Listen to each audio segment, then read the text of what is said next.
Isang gabi, si Noah Ashby ay dumalo sa isang Halloween party kung saan nakilala niya si Avery Martin. Para sa kanya, ito ang perpektong gabi, nag-usap sila, nagtawanan, at nagkaroon ng espesyal na koneksyon. Sa dulo ng gabi, nagpa-picture sila sa isang vintage photo booth.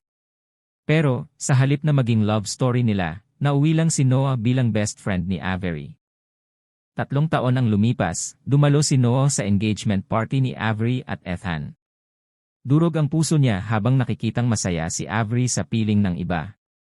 Nalasing siya sa lungkot at napadpad sa photo booth kung saan sila unang nagpa-picture.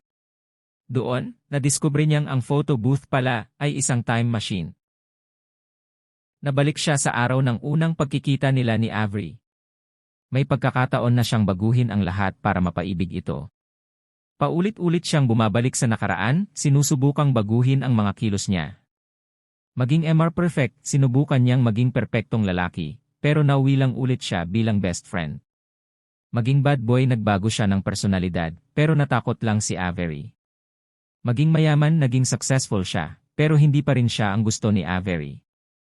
Habang patuloy siyang bumabalik sa nakaraan, napansin niyang palaging nandoon si Carrie, ang best friend ni Avery. Siya ang laging kausap ni Noah kapag malungkot ito. Siya ang nagpapatawa at nagpapagaan ng loob niya. Sa huli, bumalik siya sa tamang panahon at tinanggap na hindi talaga siya para kay Avery. Sa halip, sinubukan niyang lumapit kay Carrie, at doon niya napagtanto, siya pala ang tunay na para sa kanya. Minsan, sa kagustuhan nating baguhin ang nakaraan, hindi natin napapansin na ang hinahanap nating pag-ibig ay nasa tabi lang natin. Hindi natin kailangang pilitin ang tadhana, darating ang tamang tao sa tamang panahon.